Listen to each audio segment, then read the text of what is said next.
कुछ दिन पहले एशियन गेट नाम से, ओशियन गेट नाम से एक पनडुब्बी जहाज बनाया गया था और वो सीधे आयरलैंड से चला था और सीधे लेकर के टाइटैनिक जहाज का पता करने के लिए अटलांटिक महासागर में लोग चले थे। 5 अरबपति इंसान उसमें बैठ चुके थे और उसके बाद पता लगाने के लिए चले थे, चलो देखते हैं कि आज से जो लगभग 200-300 साल पहले टाइटैनिक जहाज डूबा था उसका मलबा कहां मिलता है, वो कैसे डूबा था। हजरात वो पता करने के लिए चले थे, लेकिन क्या हुआ कि हजरात जून के महीने में यह हादसा होता है कि 4 दिन के बाद खबर आती है कि अब वो सारे लोग मौत के शिकार हो चुके हैं। मौत ने उसको अपने कब्जे में कर लिया है और उसकी लाश का पता नहीं चला है, उसकी डेड बॉडी का अब तक कोई पता नहीं चला है, न पनडुब्बी जहाज का कोई पता चला है। अलबत्ता इतना जरूर पता चला है वो लोग अब इस दुनिया में नहीं रहे। पता चला तुम जहां कहीं भी रहोगे, चाहे ओशियन गेट में हो, चाहे टाइटैनिक जहाज में हो, चाहे दुनिया के किसी भी ऊंचा बुर्ज खलीफा जो सबसे बड़ी इमारत, दुनिया की सबसे बड़ी इमारत है, उसमें चले जाओ, उसके बाद भी मौत वहां पहुंच के रहेगी।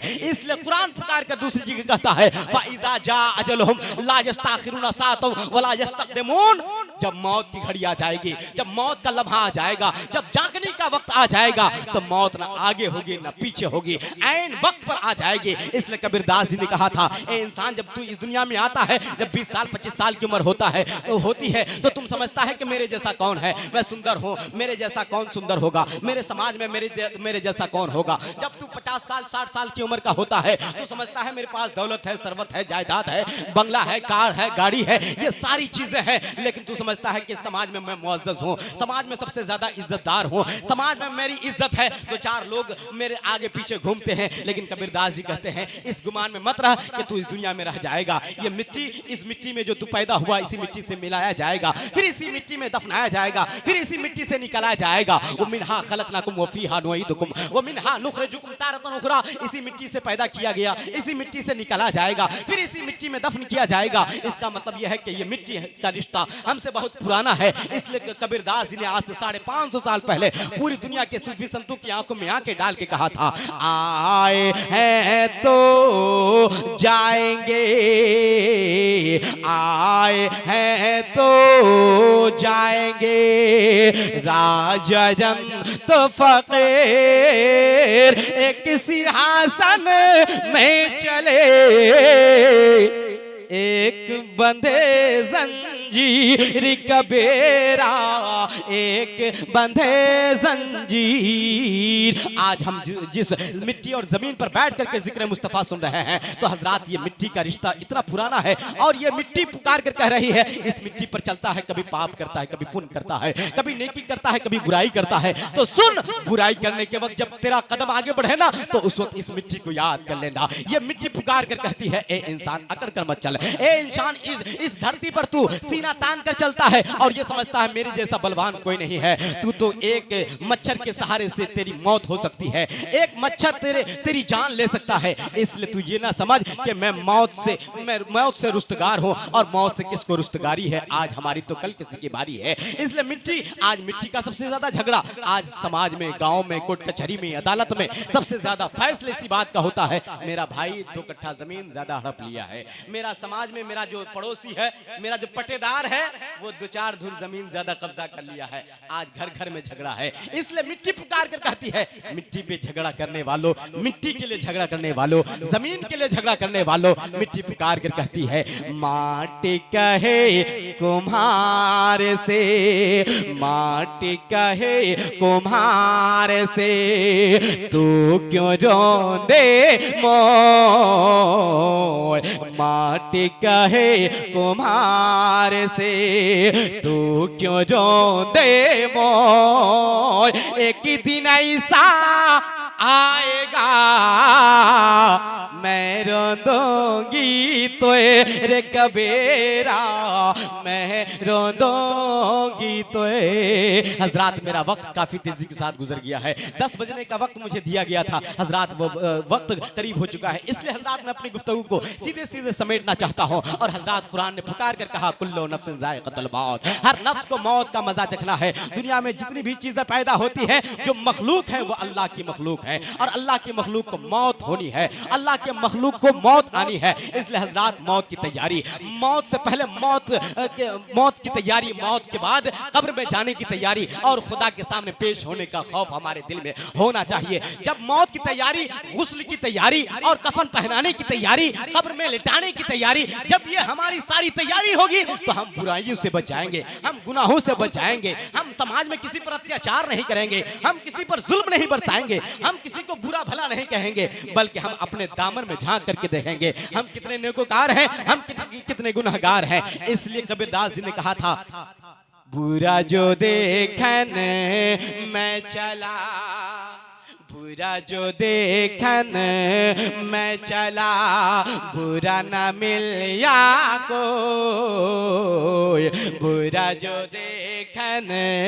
मैं चला, बुरा न मिलिया कोई, जो दिल खोजा अपना, बुरा न मुझ सा कोई रे कबीरा, बुरा न मुझ सा कोई। इसलिए हजरात, हर एक की दायित्व है, हर एक का दायित्व है, हर एक की जिम्मेदारी है कि वो अपनी रिस्पॉन्सिबिलिटी और अपनी जिम्मेदारी को समझ ले। इंसान है तो एक, चाहे अगल बगल में हिंदू हो, चाहे मुसलमान हो, सिख हो, ईसाई हो, किसी मजहब व मिल्लत को मानता हो, लेकिन कोई धर्म ये आज तक नहीं बताया कि किसी पर अत्याचार किया जाए। उलमा के साथ माफी के साथ 1 मिनट का वक्त लेता हूं और आपको सिर्फ इतना बताना चाहता हूं, किसी धर्मशास्त्र में, किसी ग्रंथ में जैनी, बौद्धिस्ट और हिंदू, मुस्लिम, सिख, ईसाई, दुनिया में लगभग 206 ममालिक और लगभग 2000 से जायद मज़ाहिब व मिल्लत हैं, लेकिन उसके बावजूद किसी मजहब व मिल्लत की पुस्तक में यह नहीं मिलता है कि किसी पर जुल्म किया जाए। लेकिन जुल्म करने वाला यजीद होता है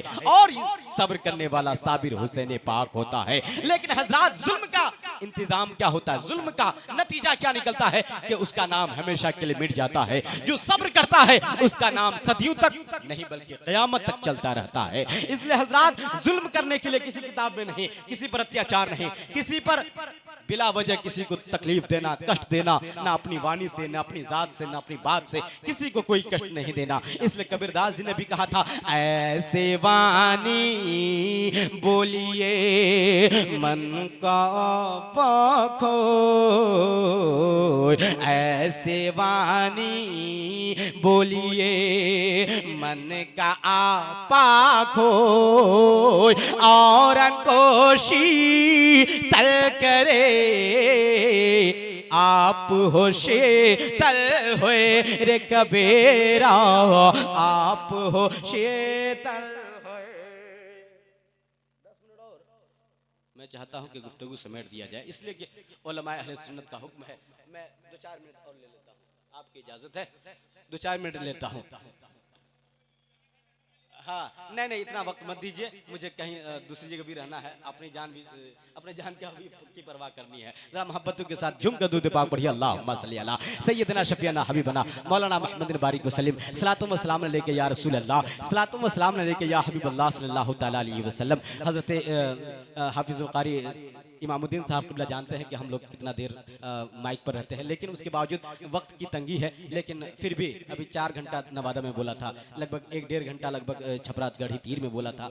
बोलने की आदत है, मुझको कोई दिक्कत नहीं है, लेकिन 5 मिनट की गुफ्तगू आप ये सोच करके समझ लीजिए और सुन लीजिए, बर्दाश्त कर लीजिए कि हजरात हमें मौत आएगी तो फिर हजरात हश्र में क्या आलम होगा, मौत की तैयारी कैसे होगी, हम कब्र में लिटाए जाएंगे तो हजरात कम से कम मेरा जनाजा लोग देखे। अब जब कांधे पर मेरा जनाजा लोगों के कांधे पर हो और जब 4 आदमी मुझे ले जा करके शहर खमोशा में दफन करेंगे तो उससे पहले लोग कहते हैं कि रिश्तेदार आ जाओ, जो लोग नहीं आए हैं जनाजे में शामिल हो जाओ। जनाजे में शामिल होने वाले लोग जब शामिल हो जाते हैं, जब नमाज हो जाती है, जनाजा की दुआ हो जाती है, उसके बाद लोग कहते हैं कम से कम आखिरी दीदार करा दो, कम से कम दिखा दो चेहरा कैसा है, आज मरने के बाद इसकी सूरत कैसी है। हजरात सिर्फ इतना बता दीजिए कि हजरात आपके चेहरे पे मुस्तफा जाने रहमत के इश्क का नूर ना हो और मुस्तफा जाने रहमत का नूर ना हो तो फिर आप बताइए कि आपका दिल उस वक्त रोएगा, आपका दिमाग रोएगा। ये देखिए हमारे बिरादरान वतन है, हमारे अच्छा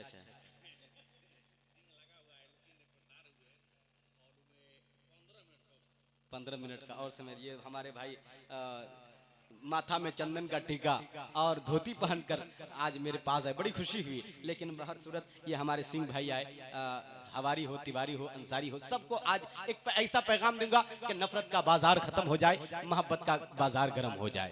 इसलिए कि आज सोशल मीडिया के जरिए हमारे ज़हन दिमाग में जो जहर घोल दिया जाता है, आज लोग ये समझते हैं ना कि मौलवी है तो ये अपने मजहब व मिल्लत की बात करता है, ये पंडित है तो ये अपने धर्म को बचाने के चक्कर में है। नहीं नहीं, हर कोई सिर्फ अपनी इंसानियत की फिक्र करे। इसलिए कबीरदास जी ने कहा था, कोई बाद में मुसलमान होगा, कोई बाद में सिख होगा, कोई बाद में ईसाई होगा, बाद में जैनी बौद्धिस्ट होगा, लेकिन पहले वो इंसान बन जाए। इसलिए कि इंसानियत का धर्म ये नहीं कहता, इंसानियत का मजहब ये नहीं कहता किसी को मारा जाए, किसी को पीटा जाए, किसी पर अत्याचार, किसी पर जुल्म किया जाए। इंसानियत का मजहब ये कहता है, इंसान ये बताता है, मानवता ये कहता है, कोई भूखा हो उसे खाना खिला दिया जाए, कोई प्यासा हो उसे पानी पिला दिया जाए, कोई बेसहारा हो उसे सहायता दे दिया जाए, कोई मजबूर और लाचार हो उसकी मदद और इमदाद और ताउन करके उसकी इमदाद कर दीजिए, ताकि उसके दिल से, हृदय से दुआ निकले, तो आपकी जिंदगी कामयाब हो जाए। इसलिए कबीरदास जी ने कहा था कि इस धरती पर आए हो हजरात, में बात अभी मेरा पॉइंट ये था कि जब कब्र की तन्हाई में लिटाया जाएगा तो उस वक्त कम से कम 4 लोग, कम से कम हजारों लोग आते हैं और जनाजे में शरीक होकर के ये देखना चाहते हैं कि आज मरने वाले की शक्ल कैसी है। हजरात, जब मेरे कफन पे, जब मेरा कफन हटाया जाए, मेरे चेहरे से पर्दा हटाया जाए, उस वक्त देखने वाला कम से कम ये देख करके जाए और ये कहे कि आह, अच्छा इंसान था, भला इंसान था, जब तक दुनिया में रहा इसकी जात से, इसकी बात से किसी को कोई कष्ट, कोई दुख तकलीफ नहीं पहुंचे, इसलिए ये इंसान भला इंसान था। 2-4 साल और जी जाता तो 2-4 लोगों की भलाई हो जाती, 2-4 साल और जीवित रहता तो हो सकता है समाज में कुछ अच्छा काम करके जाता। लेकिन जब जाने वाला जाता है वो मुस्कुराता जाता है, आगे पीछे रोने वाले रोते रहते हैं, और समाज में और पटेदार में लोग रोने वाले रोते रहते हैं। जब जनाजे की शक्ल तैयार हो जाती है, जब जनाजा उठाया जाता है, फिर उसके बाद चेहरे से पर्दा हटाया जाता है, जब देखा जाता है कम से कम आखिरी दीदार कर लो, और आखिरी दीदार करके आज इसे दफन करने की बारी है, तो हजरात उससे पहले कम से कम हमारा चेहरा इस लायक हो जाए, हमारी सूरत इस लायक हो जाए,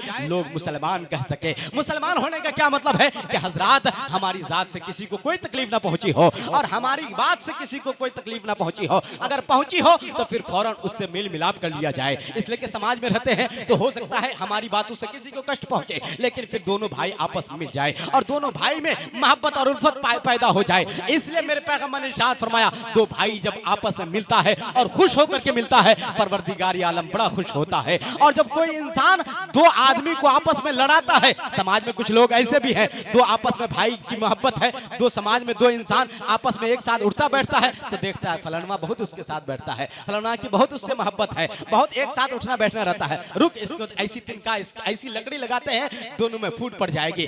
मेरे पैगंबर ने इरशाद फरमाया, ऐसा इंसान जो 2 भाइयों को मोहब्बत के बंटवारे में बांट दे और मोहब्बत के बजाय नफरत में उसे घेर दे, ऐसा इंसान ना वो खुदा का हो सकता है ना खुदा के रसूल का हो सकता है। इसलिए कबीरदास जी ने कहा था कि ये इंसान जिस धरती पर रह करके, जिस पावन धरती पर तू रहता है, इसमें वृक्ष है, इसमें पेड़ पौधे हैं, ये ऑक्सीजन का इंतजाम और हमारे पावन हमारी हवाओं को, हमारी वायु को ये शुद्ध करते हैं। इसलिए ये वृक्ष, ये पेड़ पौधे हमारे जीवन के लिए हरित हैं और हमें हरा करते हैं, और ये खुद हरे होकर के अपना साया हम पर देते हैं। इसलिए पेड़ पौधे बहुत जरूरी हैं। लेकिन इस पेड़ पौधे का पैगाम क्या है? पेड़ का पौधा और वो हरा भरा होता है जब तक शबाब रहता है, जब तक जवानी रहती है, तब तक वो हरी भरी जवानी वाली वो पत्तियां वो खिलखिलाकर हंसती हैं और मुस्कुरा कर कहती हैं मैं इस वक्त जवान हूं। जैसे ही बुढ़ापे की मंजिल आती है और खिजा का मौसम आता है, वो पत्ते, झड़ते हुए पत्ते जो जमीन पर आ रहे होते हैं, आने वाले पत्ते जो मुस्कुरा रहे थे, अब वो मुस्कुरा कर बजाय गम के वो ये कहते हैं कि ए इंसान, जिस तरह से मैं बूढ़ा हो गया, कल तू भी बूढ़ा हो जाएगा, कल तुझे भी मौत के घाट उतर जाना है, कल तुझे भी कब्र की तन्हाई में लिटाना है, कल तुझे भी मौत का शिकार होना है। वृक्ष बोला पात से, पेड़ बोला पात से, सुन पते मेरी बात।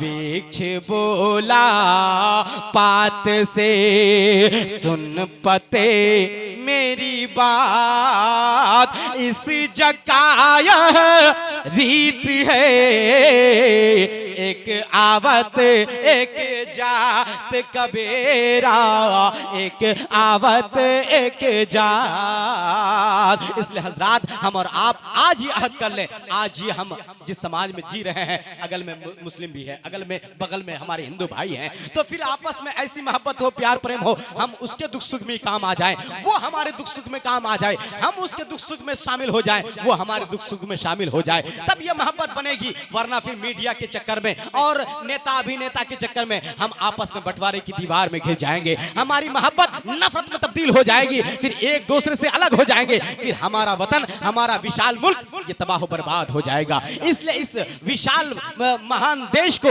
अगर इस भारत की जमीन को जब ऊंचाइयों के शिखर तक पहुंचाना है, तो आपस में एकता, अखंडता, प्यार प्रेम की भावनाओं को सम्मिलित करना पड़ेगा, एक दूसरे के साथ मिलजुल करके इस दुनिया पर रहना पड़ेगा। इसलिए किसी ने कहा था, भारत भारत भारत हमारा दोस्तों महान रहेगा। हम अपने भाई सिंह भाई का इस्तकबाल करते हैं और हार्दिक अभिनंदन करते हैं। मैं उनकी तरफ से एक शेर पढ़ता हूँ। भारत भारत हमारा दोस्तों महान रहेगा, कि भारत हमारा दोस्तों